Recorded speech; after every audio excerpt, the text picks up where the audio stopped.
Work with the log likelihood. Where products become sums, the score is defined as its derivative with respect to the coin parameter. Differentiate the two contributions separately. Each head contributes 1 over the probability of heads. The tail term brings a chain rule minus sign and a denominator of 1 minus that probability. Adding those pieces gives the score shown in yellow. Positive score means the curve rises to the right. Negative score means it falls. At a regular interior peak, the score crosses 0. Now set the score to 0. An interior peak needs the head and tail contributions to balance. Clearing the denominators leaves a short chain. The head count equals the number of flips times the unknown probability. Solving gives the sample proportion, heads divided by flips. Here the symbolic algebra is short enough to show in full. With 3 heads out of 4, the estimate is 3/4. To classify this stationary point, differentiate the score once more. The derivative of the score is the second derivative of the log likelihood. For an interior coin sample, both terms are negative, so the curve bends downward everywhere between 0 and 1. Equivalently, observed information is negative curvature and is positive. This score 0 is therefore a strict local maximum. Boundaries and competing peaks still require separate checks. Now pretend the algebra is unavailable. The score equation we must solve stays visible on the right. The curve is positive on the left, negative on the right, and crosses 0 at the likelihood peak. If we can evaluate the score and its slope, a computer can find that crossing without rearranging the formula. First, use bracketing, which needs only score signs. Begin at point 4 and point 9, where the scores have opposite signs. The first midpoint is point 65. Its score is positive, so the left endpoint moves right. The next midpoint, point 775, has negative score, so the right endpoint moves left. The third midpoint is positive, and the interval halves again. The fourth is also positive. The table records every numerical update, while the blue interval closes around the 0.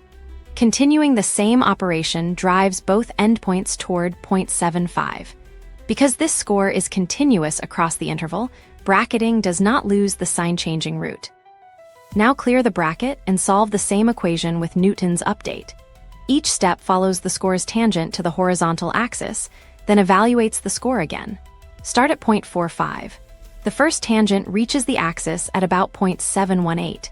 The displayed substitution is the actual calculation. Re-evaluating there gives the second tangent and point 752. One more update returns point 750. Already accurate to 4 displayed decimals. Newton gets there in 3 steps because this starting point lies in a well-behaved basin. Farther away, it can overshoot or converge to the wrong 0. Fast convergence is not proof of a global maximum. Now fit 6 lifetimes with a Weibull model. One parameter controls shape and another controls scale.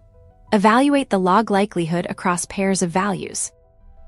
Each contour joins equally good pairs, and the yellow point marks the best value on this displayed surface. Start from a plausible pair, evaluate the score, and move uphill. The yellow trail bends because both parameters affect the useful direction and step size. We can estimate that direction numerically or obtain it with automatic differentiation. No pleasant symbolic solution is required. The result is numerical. Shape near 2.65, scale near 2.15. In one dimension, the score was a first derivative.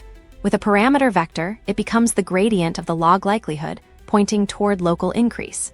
Differentiate again and we get the Hessian, a matrix of second derivatives. Its local geometry appears in the shape of the contours. The observed information matrix is the negative Hessian. Near a strict local maximum, it should be positive definite. This is still a numerical candidate, so we also inspect boundaries and competing starts. An optimizer's success message gives a candidate, not a certificate. Check that the score is near 0 and that the log likelihood bends downward locally. A nearly flat direction deserves attention even when the software says success. Local curvature cannot see a taller peak elsewhere. Try different starting points and inspect valid boundaries. If every start agrees, is it proved? It is stronger numerical evidence, not a universal proof. Keep 2 questions separate. Did the algorithm converge, and does the fitted model deserve interpretation? Numerical iteration replaces nasty algebra. It does not replace statistical judgment.